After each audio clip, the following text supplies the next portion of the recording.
The debt-to-income ratio, a number you get by dividing total monthly debt by total monthly income, is a limiting factor that caps the loan amount on all home loans such as FHA, conventional, and USDA, but not VA. With VA, there's a different type of calculation that dictates the maximum mortgage payment and subsequently max loan amount, and it's called residual income. What is residual income? It's the net amount of take-home pay that's left over after all expenses. Although we say all expenses, VA typically doesn't count expenses you could cancel at any time.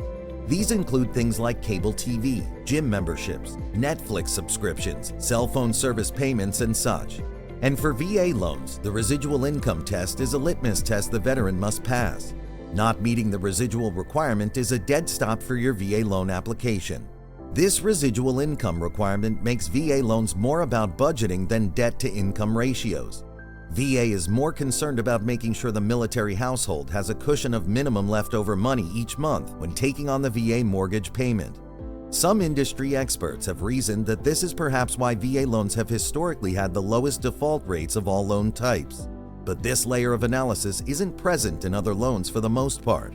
Reverse mortgages are an exception. So how does residual income work on a VA loan application? On a form known as the Loan Analysis, or VA 26-6393, the underwriter would begin by inputting the total gross monthly income of all borrowers. Then payroll tax deductions are subtracted. For a W-2 employee, these would include federal and state taxes and FICA, which includes Medicare and Social Security, etc.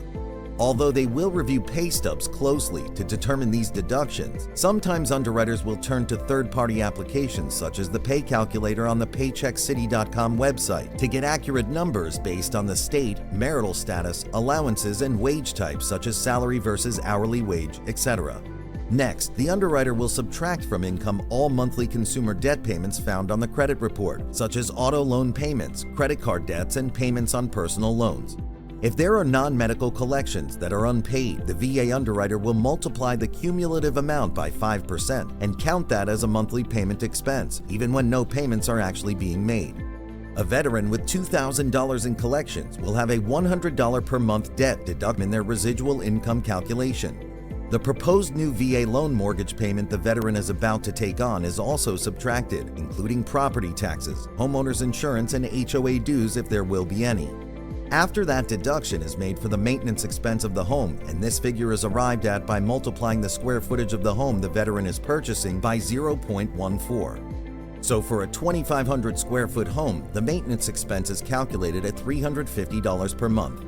These deductions all chip away at the net remaining take-home pay, but we're not done with expense deductions just yet. The items mentioned thus far are hard to miss on a credit report or readily disclosed by the veteran on the loan application. But there are other hidden or not so obvious expenses the VA would also want to account for in the residual income test. Childcare. Childcare counts as an expense in the residual income calculation, even though it's not on the credit report.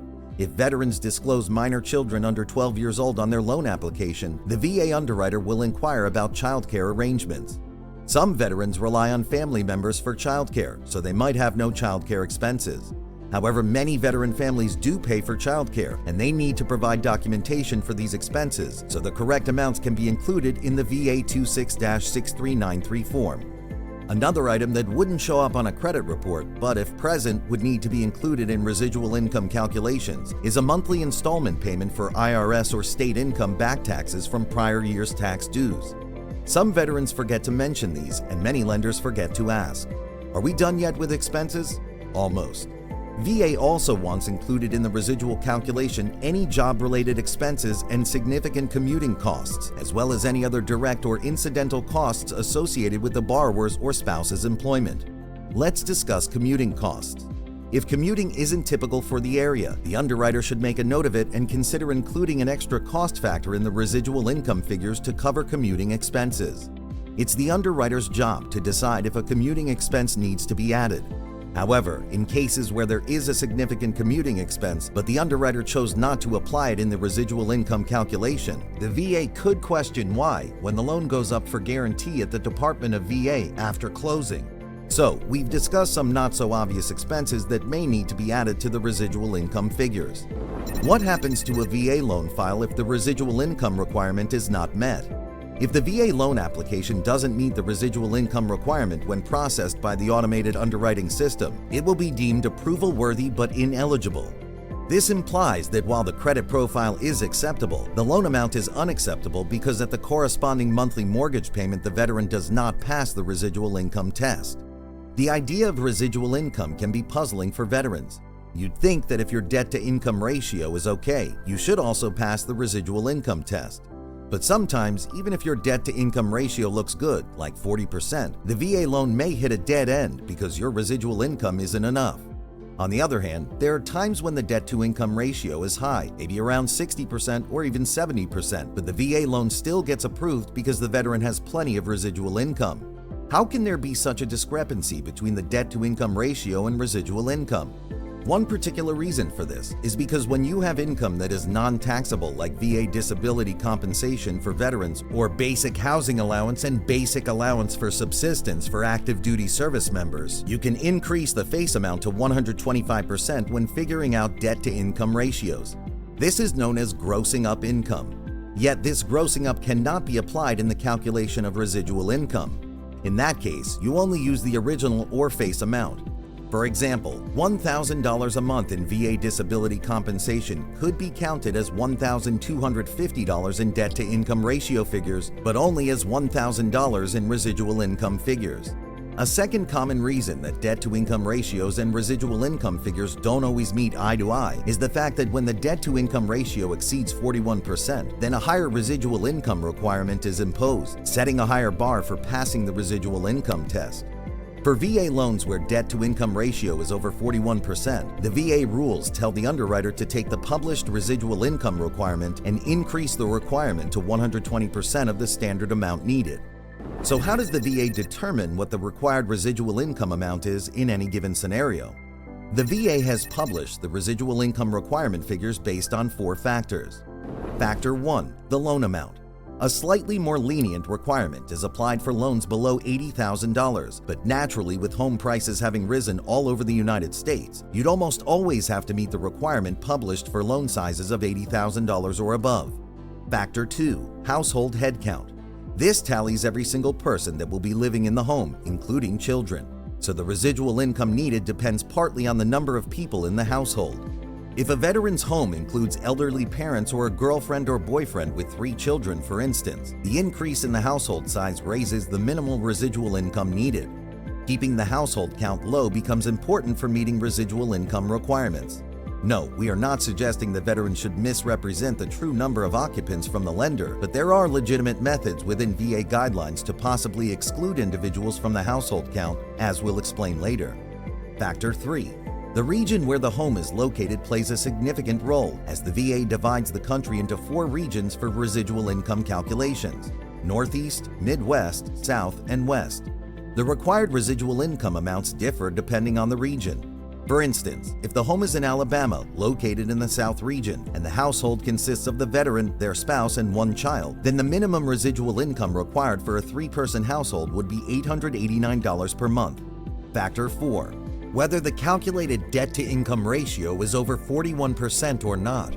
If it is over 41%, the residual income requirement is increased to 120% of the published amount. Using the example we discussed for a 3-person household in Alabama, the new residual income requirement would be $889 times 120%, which is $1,067 per month. Sometimes, a relatively small amount of money can make the difference between the residual income requirement being met and not, and subsequently for the automated underwriting system to issue an approval or not. For example, adding the monthly equivalent of annual clothing allowance for an active duty service member of, say, $55 a month. In fact, let's look at these somewhat creative ways to decrease the required residual income or increase actual residual income amount to achieve a higher loan approval amount. 1. Get cheaper homeowners insurance. It's wise to shop for insurance, but also be willing to pay a higher deductible to keep the annual policy lower. Remember, the annual policy determines the monthly homeowner's insurance amount that is fed into the residual income calculator. 2. Pay off consumer debts such as credit cards or personal loans, for example. Lowering debts increases residual income. 3. If an active duty service member is from a state that imposes no state income tax, and if that member selects that state as their domicile, then any state income taxes inadvertently being charged on the LES pay stub can be removed once the correct forms are filed. Not all service members know that this provision exists under the SCRA or Service Members Civil Relief Act. It's a bona fide way to lower monthly deductions and thereby increase residual income. 4. If an adult living in the home has their own stable income that can cover their debts, they can be excluded from the household count, reducing the residual income called for by the VA chart. For instance, if the veteran's spouse, who isn't a co-applicant on the VA loan, has a job, like a bus driver, with 2 years of W-2s and a recent pay stub, they can be left out of the count. This applies to other residents too, such as parents, partners, or adult children with their own income. By decreasing the number of people counted in the household, you can lower the required residual income. 5. The lender can use foster care income that's there to look after any foster children to help cover the cost of their care and meet any extra residual income needs arising from the additional household headcount. For example, if the veteran gets money from the county or state for 2 foster children they're taking care of, the family size for determining residual income should be seen as 2 instead of 4. 6. Using the Service Members Civil Relief Act or SCRA. The interest rate on any consumer debts that an active duty service member had taken out prior to entering military service for 180 days or more can be lowered to 6% by the creditor. There are 2 immediate benefits of capitalizing on this provision. 1. The credit could refund you overpayments, indirectly making extra cash available to pay off other debts. And 2. By lowering the interest rate, monthly payments on those debts would be lowered, thereby improving your residual income. 7. If the veteran or spouse on the VA loan had co-signed for someone on a joint debt, such as an auto loan that's appearing on the credit report, then by providing evidence that the third party has made at least 12 timely payments on that loan and that the debt is jointly held, that payment could be removed from the residual income calculations. 8. If you're an active duty member that's driving, say, an hour or more to get to base, and the underwriter is applying a commuting expense that lowers your residual income, consider switching to a local van pooling service. At the time of this recording, Enterprise offered a government-sponsored program that does this for DoD employees such as military service members. You may need to convince the underwriter during the loan approval process that you are making this switch, but if successful, this tactic could raise your residual income amount back up. 9. Lowering your mortgage payment will increase your residual income. One way to do this is by permanently buying down your interest rate using discount points. We have a video on this topic in this series that you'll find very helpful. 10. VA guidelines allow underwriters to lower the required residual income amount for active duty service members and retired service persons by 5%. This also applies to other veterans if there's a clear indication that the borrower will receive the benefits resulting from use of military-based facilities located near the property. Examples include Guard and Reserve military retirees, 100% disabled veterans and their family members, or Medal of Honor recipients. This is because cost of goods is cheaper at commissaries on military installations. We've outlined 10 strategies that could either decrease the required residual income figure or increase the actual residual income for a VA loan. If you're applying for a VA loan and your residual income margin is narrow, make sure you explore these options with your loan officer.